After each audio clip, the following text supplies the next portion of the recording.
Vas a escuchar un podcast de Canal Extremadura. Disfruta de este y otros contenidos en nuestra aplicación. 5, 4, 3, 2, 1, ignition.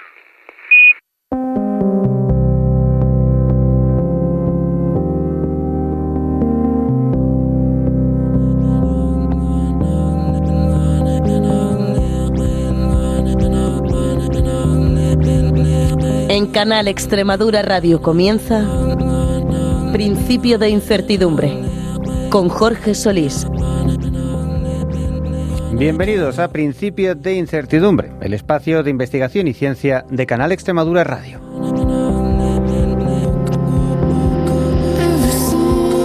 El ADN no es un simple archivo de información codificada en una estructura química contenida en el interior de una célula. Es sobre todo una molécula que está sometida a tensiones constantes y debe plegarse, desplegarse y mantenerse accesible sin romperse o reparándose a una velocidad vertiginosa. Ese equilibrio entre orden y fragilidad determina en gran medida cómo funciona una célula sana y también cómo empieza a desviarse una célula tumoral. Hoy vamos a adentrarnos en esa cara menos conocida de la biología, la que estudia la topología del ADN, los nudos y tensiones que se generan a medida que se expresa y se copia, las enzimas que cortan y pegan la doble hélice para resolver esos enredos y las consecuencias de que ese mecanismo falle, desde la aparición de mutaciones hasta inestabilidad genética característica de muchos cánceres, pasando por nuevas técnicas de diagnósticos basadas en CRISPR y muy recientemente un atlas que permite leer las cicatrices que deja la reparación del ADN para entender la vulnerabilidad de cada tumor. Son avances que abren nuevas vías terapéuticas, herramientas diagnósticas más rápidas y una comprensión mucho más profunda de cómo se mantiene intacto o cómo se quiebra el material genético que sostiene la vida. Enseguida lo vamos a ver todo en detalle, pero antes, como siempre, les recordamos que estamos en X y en la mayoría de las plataformas de audio si buscan Principio de Incertidumbre. ¿Nos acompañan? Principio de Incertidumbre. Investigación y ciencia para todos los públicos. El ADN no es solo un código químico escrito en 4 letras, es también una molécula física que se pliega, se retuerce y se condensa dentro del núcleo celular en una coreografía milimétrica. Esa geometría, la topología del ADN, es tan esencial como la propia secuencia porque de ella depende que los genes puedan expresarse en el momento justo y en la cantidad adecuada. Pero esa organización no siempre es estable. Cuando la hélice se enreda demasiado o cuando las enzimas que la desenredan fallan, aparecen cortes, roturas en la doble cadena que la célula debe reparar con urgencia. Si lo hace bien, la vida sigue. Si lo hace mal, se abre la puerta a mutaciones, inestabilidad genética y con frecuencia al cáncer. Durante años, gran parte de la investigación genética se ha centrado en descifrar la secuencia de nuestro genoma. Pero hoy, sin embargo, la frontera se desplaza hacia su forma y su fragilidad, hacia cómo se rompe y cómo se recompone. Y ahí es donde trabaja nuestro invitado de hoy, Felipe Cortés Ledesma, que es jefe del grupo de topología y roturas del ADN en el Centro Nacional de Investigaciones Oncológicas. Así que vamos a hablar con él y explorar qué ocurre cuando ese cableado de la vida se tensa hasta el límite o incluso se rompe o cómo se puede recomponer cuando se rompe. Felipe, ¿qué tal? Bienvenido a Principio de Incertidumbre. Hola, buenos días. Encantado de estar aquí y charlar un rato. Bueno, la verdad es que es un tema fascinante, nos encanta todo lo que tiene que ver con estos trabajos, pero si te parece, por orientarnos un poco, refrescarnos la memoria, ¿qué sucede con el ADN? ¿Por qué se tiene que romper? ¿Cómo se pliega? ¿Cómo funciona? En todo esto que estábamos hablando. Muchas veces hablamos eso, la secuenciación, los genes, pero claro, hay mucho más, ¿no? Todo esto de plegar y desplegar la cadena para poder leerla, ¿no? Sí, no, hay que tener en cuenta que el ADN, nuestro genoma, son unas moléculas lineales muy largas, en total alrededor de unos 2 metros, que están metidas en un volumen pequeñísimo, de unas pocas micras de diámetro, que es el núcleo de la célula. Entonces, tiene un empaquetamiento, una compactación muy concreta. De hecho, además no puede estar ahí simplemente metido como meten unos cables en un cajón, sino porque luego tienes que acceder a esa información, tanto para expresar los genes como para duplicar el material genético y repartirlo entre las células hijas. Entonces, es inevitable que ocurran problemas topológicos, que llamamos, que serían enredos, nudos, zonas más enrolladas del ADN, zonas menos enrolladas, y es necesario mantener un estado que permita el acceso y permita duplicar el material y un acceso continuo, ¿no?, para la expresión de los genes.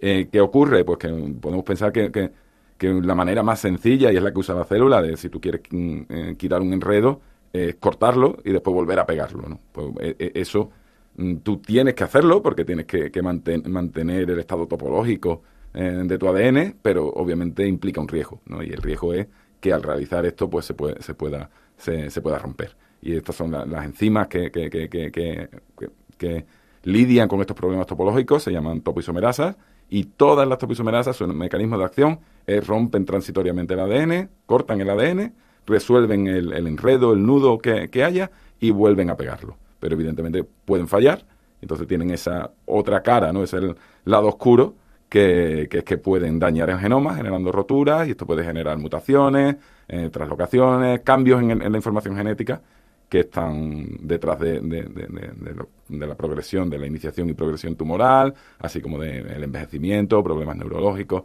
etcétera. Esto de alguna forma es normal, ¿no? Tanto va el cántaro a la fuente que se acaba rompiendo. Es decir, si tú tienes una célula, acaba a lo largo del tiempo, va acumulando daño, precisamente por el propio paso del tiempo, por la actividad metabólica y demás, acaba dañando. Es lógico que haya fallos, hay también vías para tratar de resolverlo, y cuando esto no sucede, pues da lugar a problemas como el cáncer, ¿no? Eso es, realmente todo el tiempo están ocurriendo este tipo de problemas en nuestras células. ¿Qué pasa? Que hay unos mecanismos muy eficientes que primero intentan evitar que ocurra, y después, si ocurre, hay mecanismos eficientes para repararlo, reparar estas roturas que ocurren en el ADN y repararla de la mejor forma posible para que no se cambie la información genética. Pero todos los mecanismos fallan y ocurre con cierta frecuencia, como tenemos tantas células, como estas células pasan tantas divisiones, como estas células viven tanto tiempo en el cuerpo, pues es inevitable que en algunos casos haya reorganizaciones del material genético que cambian el comportamiento celular y que disparan procesos patológicos como el cáncer. Porque, claro, hablabas del papel de las topoisomerasas, que es un poco esa maquinaria que está ahí pendiente de resolver los problemas, que en cáncer sucede un poco lo contrario, que necesitas que estén muy activas para que, a pesar de que se haya hecho la rotura, siga funcionando todo el tejido celular, ¿no? Sí, fundamentalmente lo que ocurre es que los procesos tumorales, una célula tumoral está muy desregulada y tiene mucha actividad, tanto de proliferación, ¿no? Obviamente es lo que lo caracteriza, ¿no? Son células que proliferan de forma incontrolada, tienen mucha actividad transcripcional también, y todos estos procesos de transcripción de expresión génica, todos estos procesos van a generar estos problemas topológicos, y entonces vas a necesitar más actividad topoisomerasa. Y evidentemente esto hace que es como la pescadilla que se muerde la cola. Tú empiezas a acumular mutaciones, pero ahora tienes un proceso que también va a ser más mutagénico, con lo cual da lugar a, digamos, una evolución en el genoma del tumor por la aparición de más problemas, más roturas, que hace que el tumor tenga un genoma inestable, que es una de las cosas que caracteriza a la mayoría de los tumores, y también que haya heterogeneidad en el tumor, que es un problema también para tratarlo, ¿no? Porque tiene esa capacidad de adaptación por la heterogeneidad genética que tiene. Claro, ese mismo proceso, ¿no? O sea, en un tumor puede haber una variabilidad genética tremenda, ¿no? Entre un sitio y otro, y lo que sí es que hay una mayor actividad de esas topoisomerasas, porque verdaderamente hay una mayor actividad a la hora de ir reparando esos cortes que se van produciendo, y eso también las convierte un poco en un biomarcador y en una diana terapéutica. Son una diana terapéutica clásica, que son, de hecho, hay compuestos que se empiezan a usar sin saber siquiera que las topoisomerasas son la diana. ¿No? ¿Qué era esto? No se sabía ni que la diana era la topoisomerasa. Como os decía antes, la topoisomerasa lo que hace es corta y vuelve a pegar, ¿vale? Pues hay una serie de compuestos que se conocen como venenos de topoisomerasa, que lo que hacen es parar este paso de volver a pegar, ¿vale? Entonces, de esta forma lo que estamos generando es roturas en todas las células en las que hay actividad topoisomerasa, que realmente son todas, pero como el tumor tiene más actividad de metabolismo de su DNA, de su genoma, vamos a generar más roturas en el tejido tumoral. Entonces, estos compuestos son unos compuestos clásicos que se usan en quimioterapia y se siguen usando en la actualidad, y su mecanismo de acción es ese, ¿no? Simplemente vamos a generar roturas preferentemente en las células tumorales, aunque también se generan en el tejido sano, y por lo tanto son responsables de muchos de los efectos secundarios indeseados de estos compuestos, por ejemplo, toxicidad en tejido cardíaco, que es muy relevante controlar en este tipo de terapias, y también pueden dar lugar a tumores secundarios, normalmente leucemias, simplemente porque está generando daño que se puede reparar mal, que puede dar lugar a un tumor, y son los efectos indeseados de este tipo de terapias. Pues es muy importante entender este tipo de cómo funcionan estas enzimas, cómo podemos interferir con su acción, maximizando su acción sobre las células tumorales, minimizando su acción sobre el resto de tejidos, en un área que muy activa aún en la actualidad, a pesar de que surgen nuevas vías de terapia, como terapia, etcétera, pero son unos compuestos que se siguen usando. Bueno, de momento es lo que está dentro del arsenal terapéutico, ¿no? Ojalá que fuera todo más personalizado, más en detalle, más específico para no causar ese daño secundario, pero bueno, esto es lo que hay y así de momento está. Efectivamente, lo has dicho, es parte del arsenal que tenemos y se sigue recurriendo a este tipo de arsenal a pesar de los problemas que puede haber derivado. Parte de nuestra investigación está centrada en eso, en intentar buscar otro tipo de drogas que afecten a las topoisomerasas, ¿no? La topoisomerasa como diana terapéutica, pero evitando en la medida de lo posible estos efectos secundarios. Uh-huh.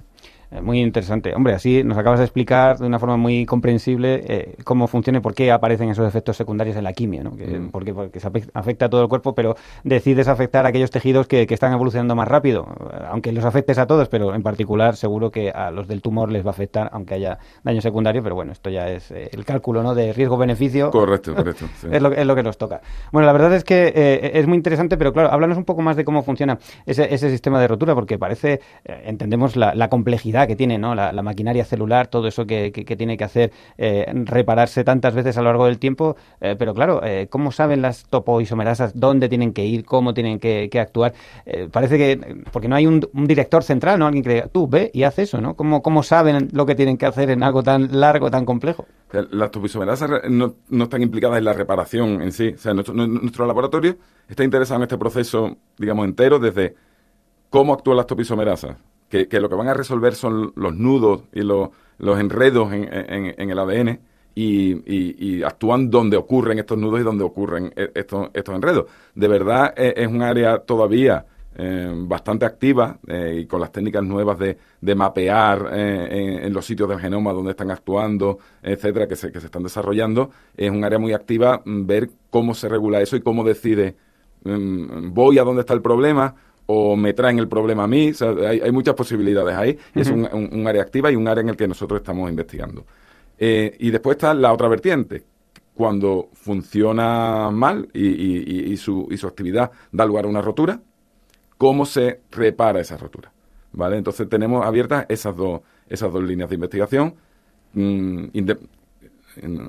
no totalmente independientes, ¿no? Solapan, pero con digamos, enfoques diferentes, claro, ¿no? de cómo actúan las topoisomerasas, las funciones biológicas, normales, fisiológicas, uh-huh, de las topoisomerasas, y por otro lado, cuando las topoisomerasas dan lugar a roturas, e incluso otros tipos de roturas que ocurren en el ADN, cuáles son los mecanismos que se encargan de repararlo, y de repararlo lo más fielmente posible para evitar mutaciones. Uh-huh. Y cómo cuando esto no funciona bien, pues se acumulan mutaciones en cáncer y cómo esto alimenta, digamos, la progresión tumoral. Claro, empeora la situación. Eso. Pues cuéntanos un poquito de cada uno de los enfoques, que es bastante, pero bueno, claro, sí.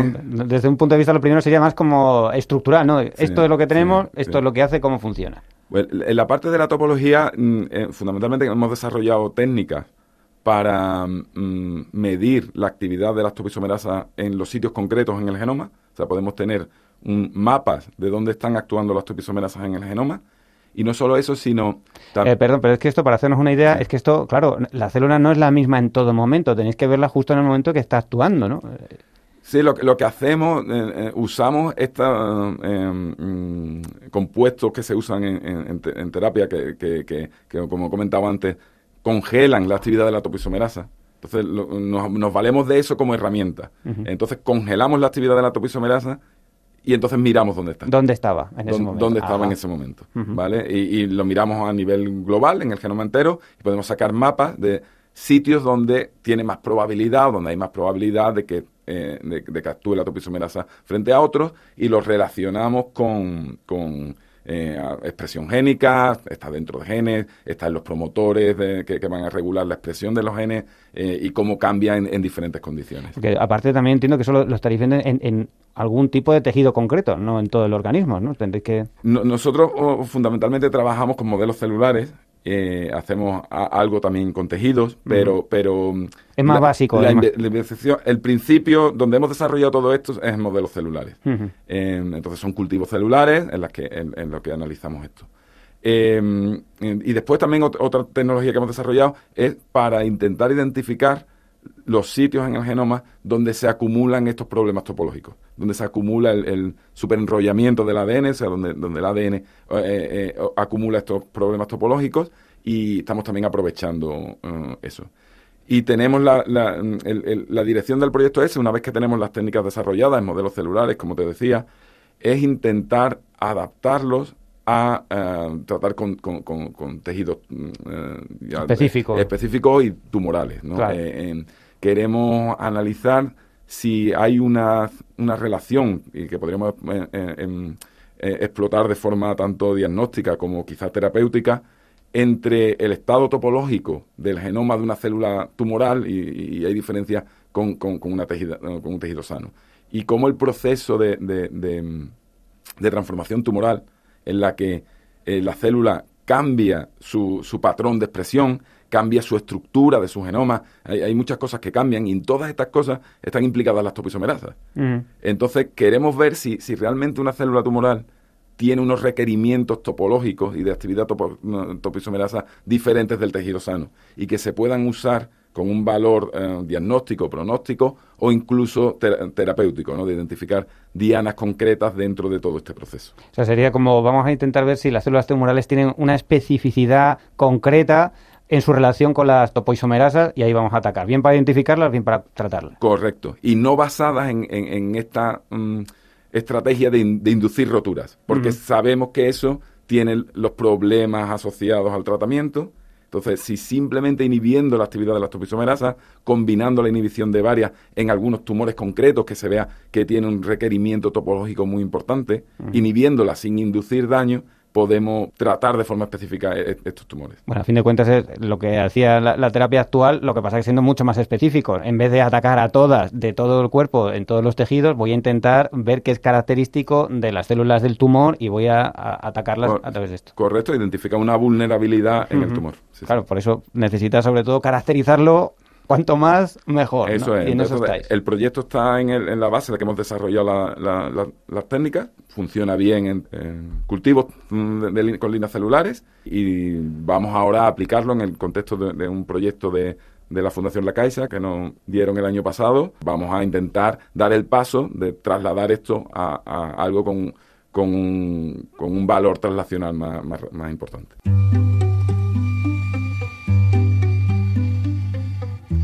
No sé si ese proyecto también, porque he visto que uno de los que financia la Caixa tiene que ver con el tema de poder hacer autodiagnósticos de una forma más eficiente. ¿Está relacionado? ¿Es lo mismo? No, es un proyecto diferente. Ajá. Es un proyecto diferente.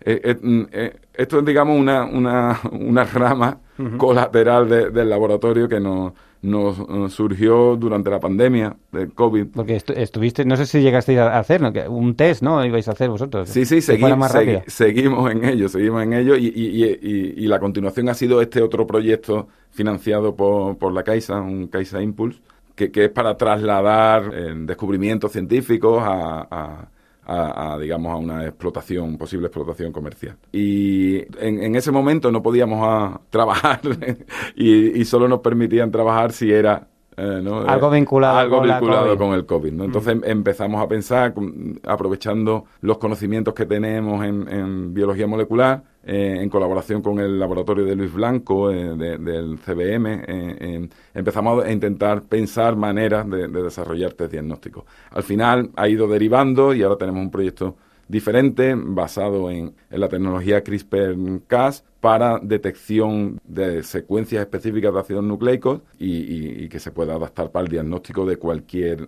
enfermedad o con un componente genético, ¿no? Cualquier cosa que se pueda detectar de diagnóstico genético, una plataforma de diagnóstico genético nueva, basada en CRISPR y con unas características concretas de una simplicidad y que pueda funcionar a temperatura ambiente, con la idea de poder hacer test de autodiagnóstico o por lo menos en el centro de salud, ¿no? Que no haya que mandar muestras a un laboratorio de diagnóstico, reduciendo el coste y los tiempos, ¿no? Sobre todo de obtención de los resultados. Claro, eso es muy interesante. Hablabas de la técnica CRISPR-Cas, que ya es de uso común ya en vuestro ámbito, ¿no? Oímos hablar de ella cotidianamente, que también tiene que ver con el sistema, digamos, que tenían las bacterias para defenderse a sí mismas, cortando los trozos, ¿no? de su ADN o ARN que fueran infecciosos, ¿no? Sí. Y esto lo habéis aprendido a hackear para vuestro beneficio, ¿no?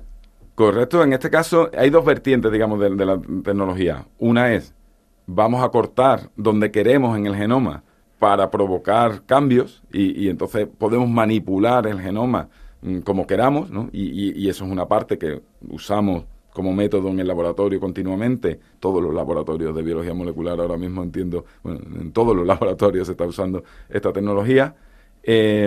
Nosotros, como tenemos un interés en la reparación de roturas, además nos da una herramienta para poder cortar donde queramos en el genoma y ver cómo se repara, o sea que en nuestro caso tiene esa otra vertiente.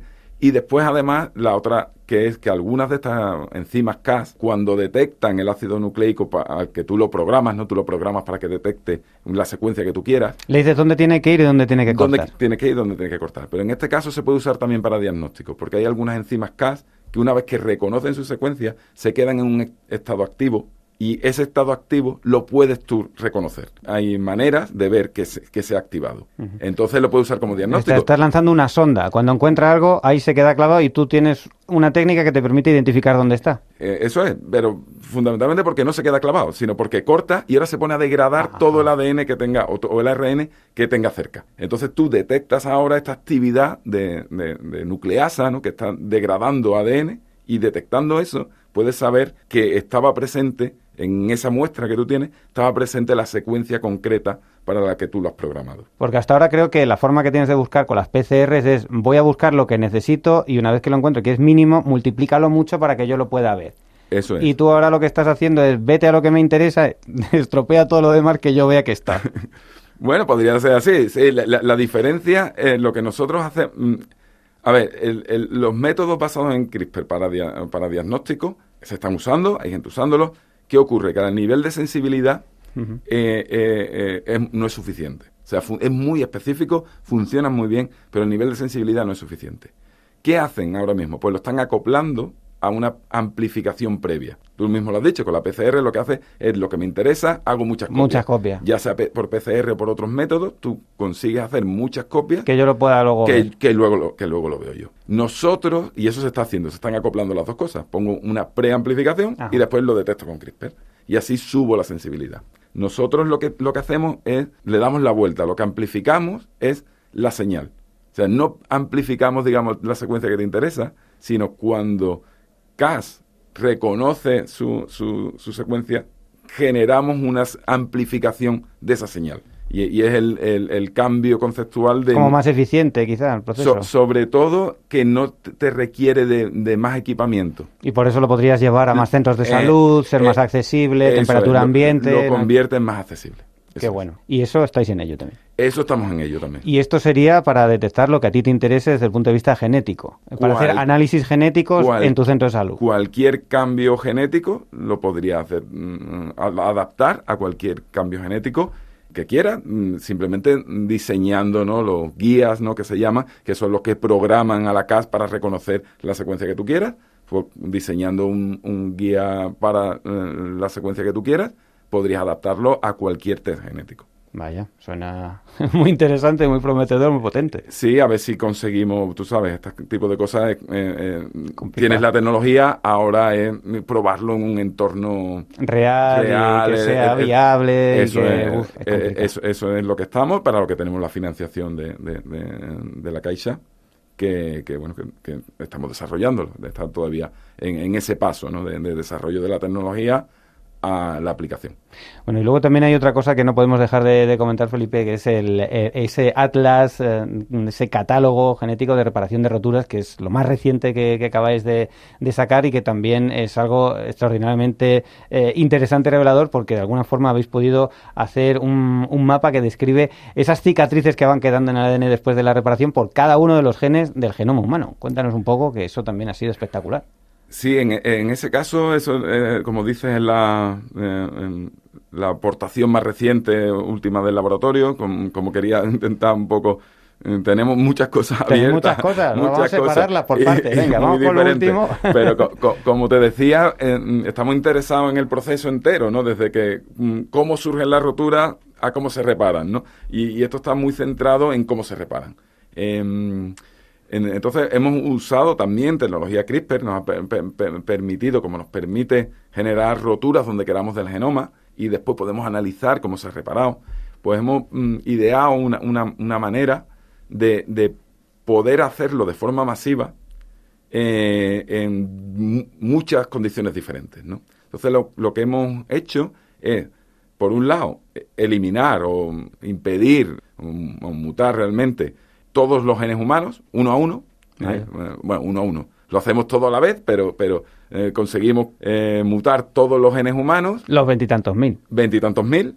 Y poder analizar en un solo experimento cómo cada uno de estos 20 y tantos mil genes afecta a la reparación. Afecta a la reparación no digamos en cantidad o eficiencia, sino en la calidad de la reparación. Es decir, qué cicatriz deja cuando reparas una rotura en ausencia de cada uno de estos 20.000 genes. Entonces esto nos ha permitido generar un catálogo en el que tú puedes decir, vale, cuando me falta el gen X, las roturas que ocurren en el genoma de esta célula que le falta el gen X, van a tener esta huella, ¿vale? Entonces tenemos una manera de decodificar, o sea, una vez que tú te encuentras con un genoma de un tumor, que va a tener muchas cicatrices de las roturas y de cómo las has reparado, podemos decodificar esas huellas que encuentran en el tumor y inferir los genes que están mutados en ese tumor y que han dado lugar a ese tipo de huellas. O sea, es como ingeniería inversa. Voy a ver con las huellas qué es lo que falta, qué es lo que había antes. Eso es, una vez que lo tienes,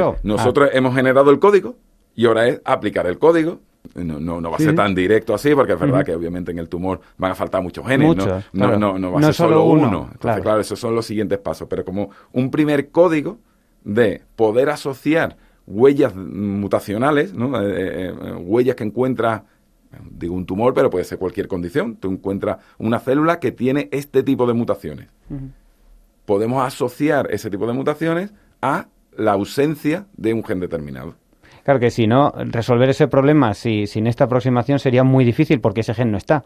O sea, ¿cómo encuentro yo la causa de lo que está fallando? Es que no lo encuentro porque no está. Claro. Pero sí puedo ver que estuvo y su ausencia ha quedado aquí marcada. Sí, sobre todo es que busca una aguja en un pajar muchas veces. Y sobre todo cuando estoy hablando de tumores en los que faltan muchos genes. Entonces tú ves esta huella mutacional y tú no sabes si es causada por estos 200 genes que le faltan al tumor. No puedes asociarla. Para poder asociarla necesitas el código de cómo cada uno afecta. Como porque se conoce como driver mutations, ¿no? que son las mutaciones que van a influir en que se desarrolle el tumor, pero después hay otras que se conocen como passenger mutations, que también las vas a ver asociadas al tumor. La asociación pero eso ¿cómo discriminas unas de otras?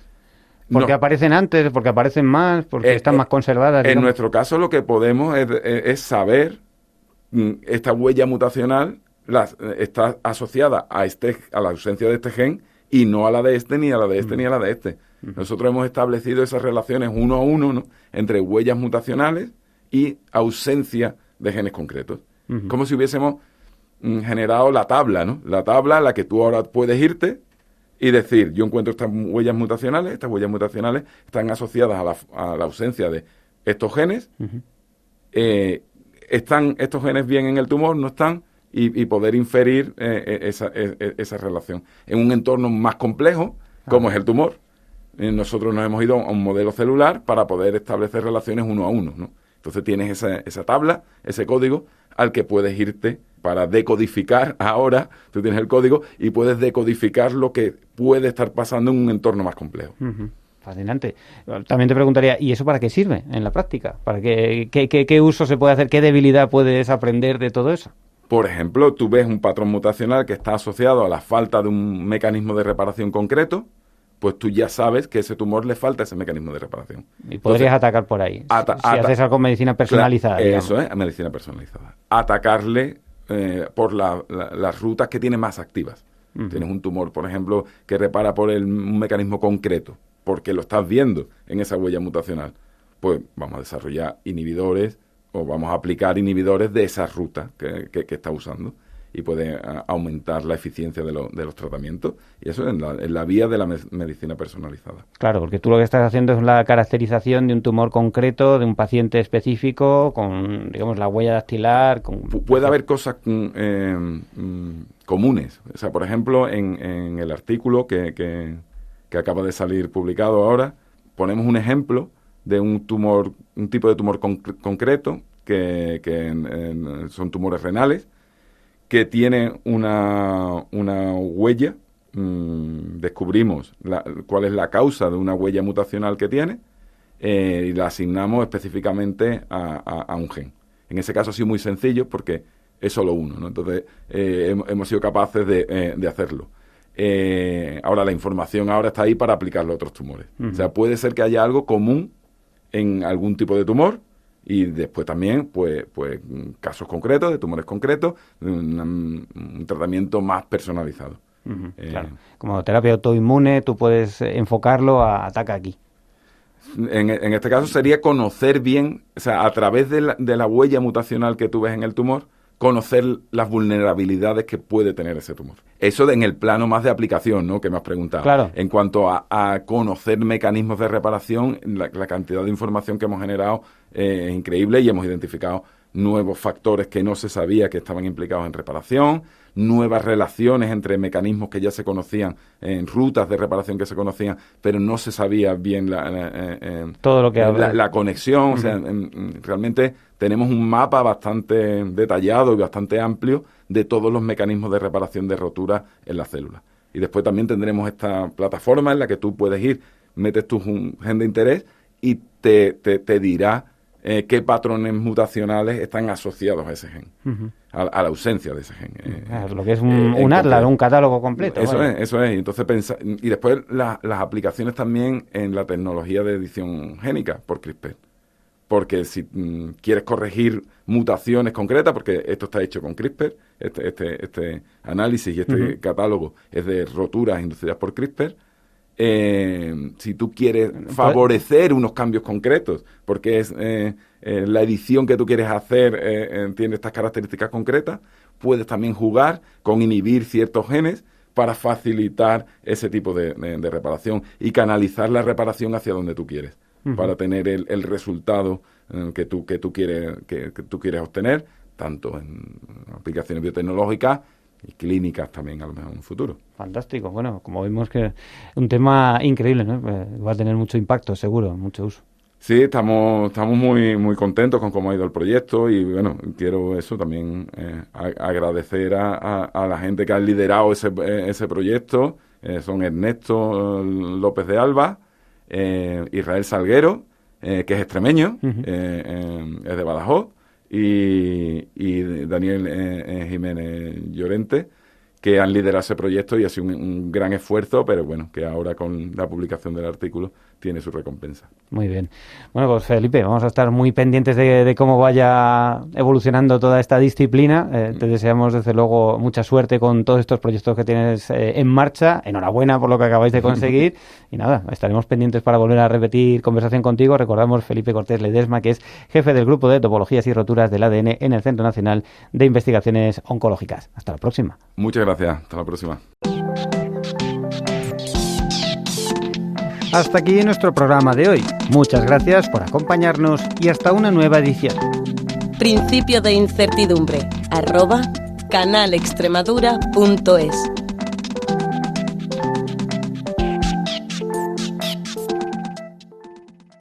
Has escuchado un podcast de Canal Extremadura. Disfruta de este y otros contenidos en nuestra aplicación.